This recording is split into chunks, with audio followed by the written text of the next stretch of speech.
এখন আমি অনুরোধ করব, একজন ডাক্তার একটা মানুষের কি ক্ষতি করে, একজন ডাক্তার কেউ ছাড়ে নাই। লেফটেন্যান্ট কর্নেল ডক্টর লুৎফুর রহমানের মেয়ে ডক্টর ফাবলিয়া বুশরা প্রমি, আমি অনুরোধ করব ও যেন ওর বক্তব্য রাখে।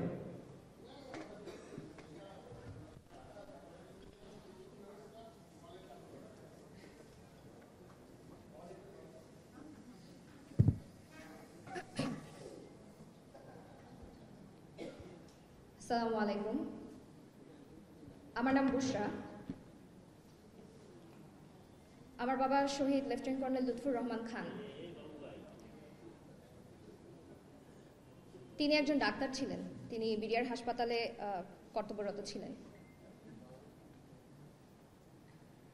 সেদিন আমরা ভিতরে ছিলাম, 36 ঘন্টা আমি এবং আমার পরিবার আমরা জিম্মি ছিলাম। আমাদেরকে কোয়ার্টার গার্ডে নিয়ে যাওয়া হয়েছিল।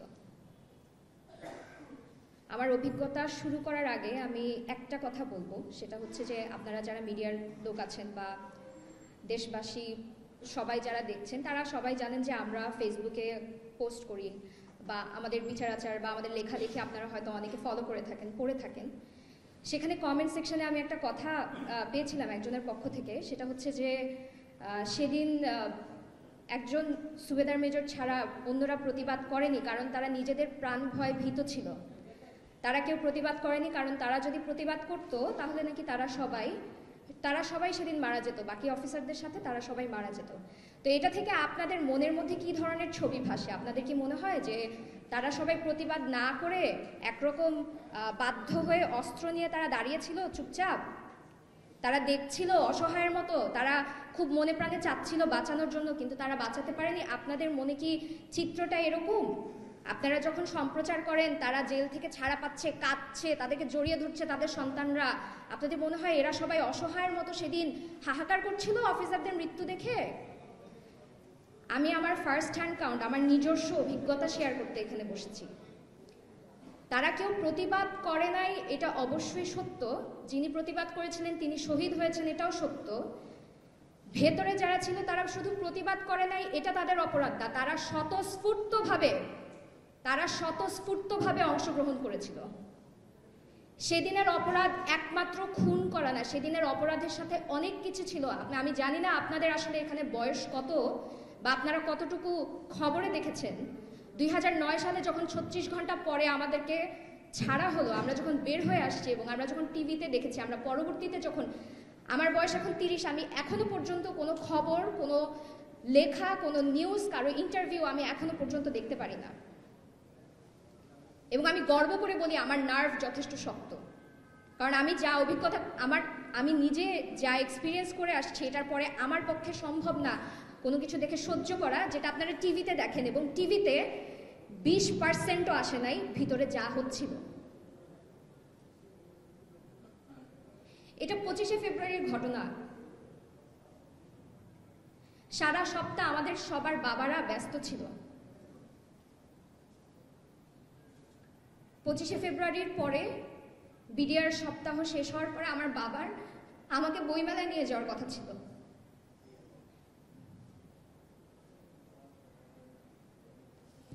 সেদিন সকালে আমি আমার বাবার সাথে শেষ কথা বলি।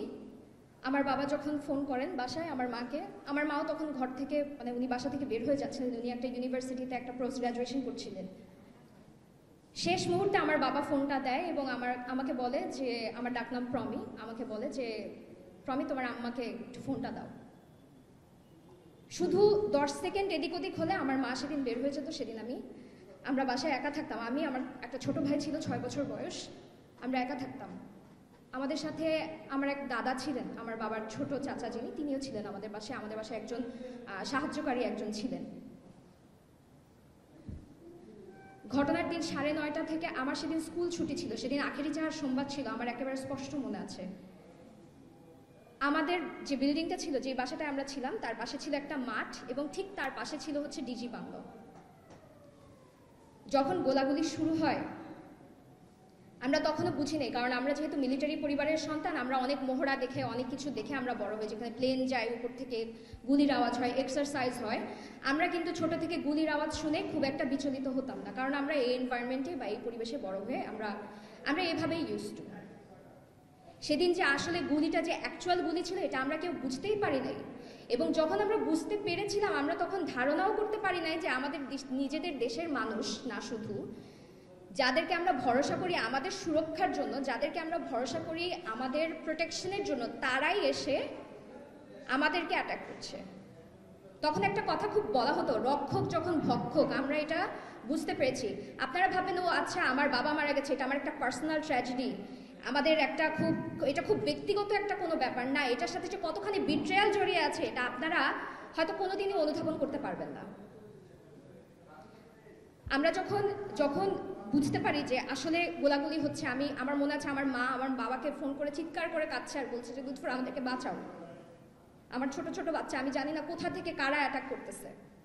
আমার বাবা তখনও পর্যন্ত আমার মাকে সান্ত্বনা দিয়ে বলে যাচ্ছে যে কিছু হবে না, তুমি দরজা জানালা আটকায় বসে থাকো, কেউ আসলে দরজা খুলো না। আমরা তখনও জানি না আমরা কতখানি বোকা, আমরা কতখানি বিশ্বাস করতাম সবাইকে। আমাদেরকে যখন দরজা খুলে বের করে নিয়ে যাওয়া হয় বা যখন এসে আমাদের দরজায় ধাক্কানো হয়, এবং তারা তো এসে একটু বের হন, আসেন এভাবে কথা বলে নাই, তারা এসে আমাদেরকে বাসা থেকে টেনে হেঁচড়ে মারতে মারতে নিয়ে যায়। আপনি কি একবারের জন্য চিন্তা করতে পারেন যে কি পরিমাণ বিট্রেয়াল এবং কি পরিমাণ বিশ্বাসঘাতকতা আমরা তখন ফিল করছিলাম? এনাদেরকে আমরা আঙ্কেল ডাকতাম, এনাদের দিকে আমরা তাকাতাম। আপনি জানেন যখন ছাত্র জনতার গণ অভ্যুত্থান হলো, আপনারা জানেন যে যারা বিশ্বাস করতো তারা আর্মি ট্যাঙ্কের পাশে গিয়ে দাঁড়াতো প্রোটেকশনের জন্য। আমরা তো তখন বুঝতাম না বিডিআর কি, আর্মি কি। যখন আমরা একটা ইউনিফর্ম দেখতাম, একটা উর্দি দেখতাম, তার পাশে গিয়ে দাঁড়াতাম বিশ্বাস করে যে তারা আমাদেরকে প্রোটেক্ট করবে। আমাদের বাসা থেকে আমরা এক কাপড়ে বের হয়েছিলাম, আমরা কোনো টাকা পয়সা নিয়ে বের হই নাই, কোনো গয়নাগাটি নিয়ে বের হই নাই। একটা ব্যাগে করে আমার বাবার জন্য একটা লুঙ্গি, একটা গেঞ্জি এবং আমার মা বাবার সারা জীবনের সার্টিফিকেটগুলো নিয়ে আমরা বের হয়েছিলাম। আমার মা পুরাটা সময় তাদেরকে বলছেন যে ভাই আমার স্বামী, ওনার নাম এটা, উনি আছেন ওখানে, কি হচ্ছে বলেন, কি করবেন, আমরা কি করবো, আমরা কোথায় যাবো, এত গোলাগুলি হচ্ছে। ইভেন একটা গুলি এসে আমাদের 5 তলার বাসার উপরে জানালা ভেদ করে ভিতরে ঢুকে যায়। আপনারা যুদ্ধের সময়কার ঘটনা, আমার মা বাবা খুব ছোট ছিলেন যখন যুদ্ধ হয়, কিন্তু তাদের একটা ইনস্টিংক্ট ছিল। আমি যখন বের হই, আমার 14 বছর বয়স, আমি ছোট একটা মেয়ে, আমার মা সবার আগে যে কাজটা করে সেটা হচ্ছে বিশাল একটা ওড়না দিয়ে আমাকে আপাদমস্তক জড়িয়ে ফেলে বাসা থেকে বের হওয়ার সময়। আমরা যখন কোয়ার্টার গার্ডে যাই, আমরা যখন রাস্তায়, আমরা ঠিক বিল্ডিং এর নিচে যখন নামি, একটা সৈনিক, একজন বিডিআর জওয়ান, তিনি এসে আমার মায়ের বুকের মাঝখানে বন্দুকের নল ঠেকান, এবং আমি আর আমার ছোট ভাই আমার মায়ের পা জড়িয়ে ধরি, উনার পা ধরে আমরা বলি যে আঙ্কেল আমার মাকে কিছু করেন না, আমরা কিছু জানি না, আমরা কিছু করি নাই। আমার মা চিৎকার করে বলতে থাকে আমার বাচ্চাগুলো ছোট, আমার স্বামী ডাক্তার, আপনারা আমাদেরকে প্রাণে ভিক্ষা করেন। আমরা ভিক্ষা করতাম। আপনারা জানেন কি ধরনের ভাষা, তাদের বডি ল্যাঙ্গুয়েজ কেমন ছিল?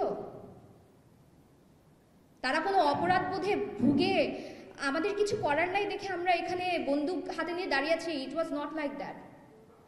আমাদের শিক্ষা এবং আমাদের আপব্রিঙ্গিং এর জন্য আপনাদেরকে আমি ঠিক সেই কথাগুলো উচ্চারণ করে বলতে পারছি না। বলতে পারলে আপনারা হয়তো শুনতে পেতেন কি ধরনের অবর্গীয় গালি থাকে, কত কিছুর বাচ্চা বলে গালি দেওয়া হচ্ছে। এই মানুষগুলো কিন্তু আমাদেরকে চেনেও না, আমরাও তাদেরকে চিনি না।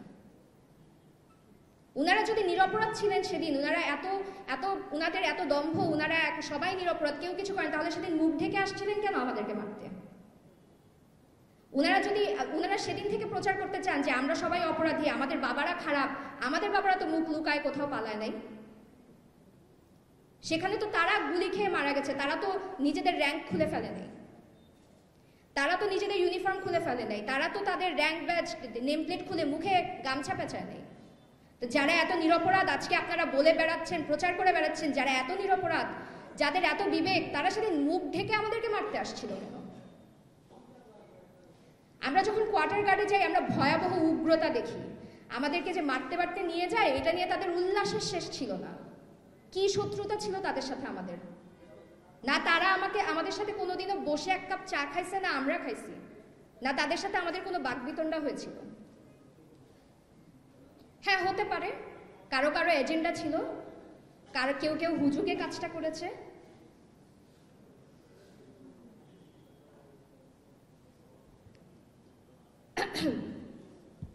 আমাদেরকে যখন কোয়ার্টার গার্ডে নিয়ে যাওয়া হয়, আমাদেরকে একটা রুমে প্রায় 70 থেকে 80 জন মানুষ আমরা ভিতরে ছিলাম, এবং যেহেতু ভিতরে আরো অনেক মানুষ ছিল, আমাদেরকে শুধুমাত্র ধাক্কা দিয়ে ঢোকানোর জন্য আমাকে পর্যন্ত তারা মাথার পিছনে বন্দুকের বাট দিয়ে মারা হয়। আমি পিছনে লাথি খাই, বুটের লাথি খাই।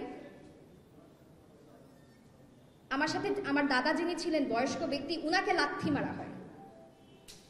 আমার মা আপাদমস্তক আবায়া পরা ছিল, আমার মাকে শুধুমাত্র সামনে দেওয়ার জন্য, দুজন আন্টিকে সামনে দেওয়ার জন্য, আমার বাচ্চা ভাইটাকে সামনে দেওয়ার জন্য আমরা যখন ওনাদেরকে সামনে ঠেলে দিই, আমাদেরকে পিছন থেকে রীতিমতো ক্যাটেলের মতো, পোলট্রির মতো আমাদেরকে একটা রুমে ঢোকানো হচ্ছিল। আমি রুমের ভিতরে ঢুকে কি দেখি জানেন? আমি রুমের ভিতরে ঢুকে এমন মানুষ দেখেছি যারা এভাবে করে দাঁড়িয়ে ছিল, হাতের এখান থেকে মাংস নাই, রক্ত পড়ছে,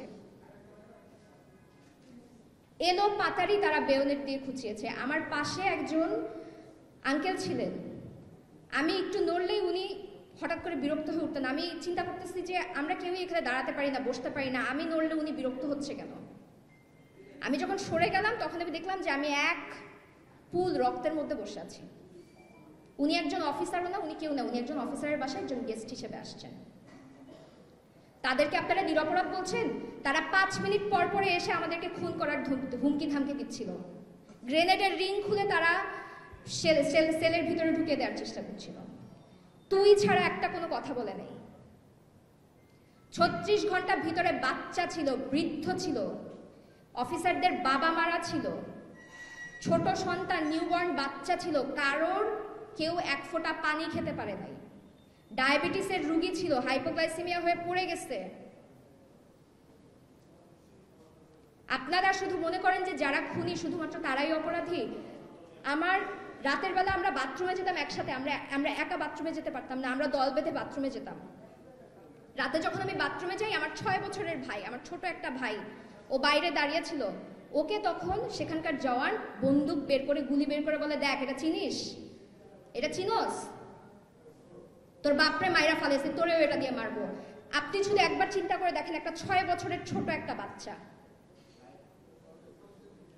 আমি তখন বাথরুম থেকে তাড়াহুড়া করে আমরা বের হয়ে আমরা আবার সেলে চলে যাই। 36 ঘন্টা আমরা এভাবে করেছিলাম। তারা বলে তোদেরকে আজকে খাইতে দিব না, আমরা আজকে ফিল্ড মেসে রান্না করবো, আজকে খাবো, তোরা দেখবি। নিরপরাধ,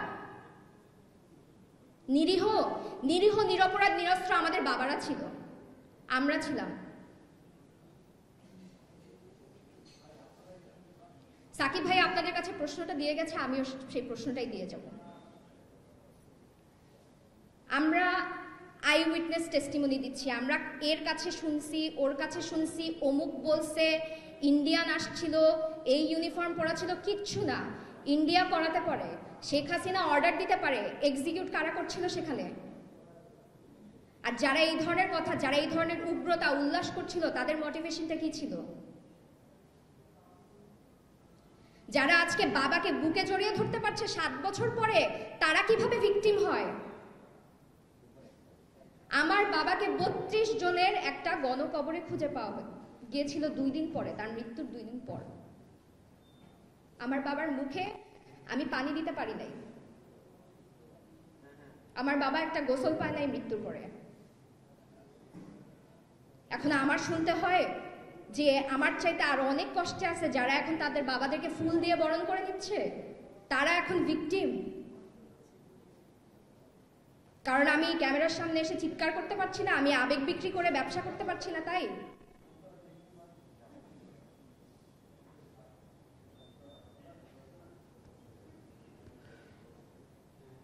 আমি অনেক সময় নিয়ে নিলাম, আমি সাধারণত এত বেশি সময় নিয়ে কথা বলি না কখনো। আমি শুধু একটা কথা বলবো, লাশগুলো যখন বের হচ্ছিল, ম্যানহোল থেকে পাওয়া যাচ্ছিল, বুড়িগঙ্গায় ভেসে আসছিল, আমার বাবার লাশ তখনও পাওয়া যায় নাই। আমার বাবার লাশ যখন পাওয়া যায় 32 জনের একটা বড় গণকবরে, তার আগ পর্যন্ত বিডিআরের যে গেটটা, তার সামনে আমি একটা 2 লিটারের বোতল ছিল আমার কাছে, ওখানে যারা সাংবাদিক ছিল, মানবাধিকার কর্মী যারা ছিল, তাদের থেকে আমি বোতলের মুখখানি নিয়ে এইটুক করে পানি নিচ্ছিলাম সবার কাছ থেকে। আমি বলছিলাম যে আঙ্কেল, 2 দিন ধরে আমার বাবা মনে হয় কোথাও আটকা, তিনি মনে হয় কোনো কিছু খান নাই, তিনি মনে হয় পানি খান নাই। এবং এটাই আমার কাছে সহ্য করার মতন একটা ব্যাপার ছিল না, যে আমার বাবা পানি না খেয়ে কোথাও আমার মতোই হয়তো আটকা আছে। কারণ আমি ভিতরে আঙ্কেলদেরকে দেখছিলাম, ওনাদেরকে অনেক মারধর করা হয়েছে, অনেক নির্যাতন করা হয়েছে, ভয়াবহ নির্যাতন করা হয়েছে। এবং that was the worst case scenario আমার চিন্তার মধ্যে, যে আমার বাবার সাথে হয়তো এরকম কিছু একটা হচ্ছে। আমি পানি ভিক্ষা চাচ্ছিলাম সবার কাছে আমার বাবাকে পানি দেওয়ার জন্য। এর চাইতে খারাপ পরিণতি আমার চিন্তার মধ্যেও ছিল না। গত 16 বছর ধরে আমি বুকে এই পাথর বেঁধে আমি চলছি, যে ব্যস্ততা ছিল আমার বাবার সাথে শেষ, আমি বসে ভাতটাও খাইতে পারি নাই। আমার বাবাকে মেরে একটা মাথায় গুলি করে রাস্তায় সন্ধ্যা পর্যন্ত রাস্তার মধ্যে ফেলে রাখা হয়েছিল, এবং তারপর তাকে গণকবরে স্তূপ করে ফেলে তার উপর দিয়ে মাটি দিয়ে দেওয়া হয়েছিল, সে যেই হাসপাতালে কাজ করতো সেই হাসপাতালের পিছনে। এটাই আমার শেষ স্মৃতি। আমার বাবার শেষ স্মৃতি হচ্ছে আমার বাবাকে একটা ড্রয়ারের থেকে বের করে আমাকে দেখানো হয়েছে, যেখানে আমার বাবার মুখ বিকৃত হয়ে আছে। আমার 14 বছর বয়সে আমার বাবার শেষ স্মৃতি, আমার বাবার সাথে আমার শেষ স্মৃতি হচ্ছে এটা। ধন্যবাদ।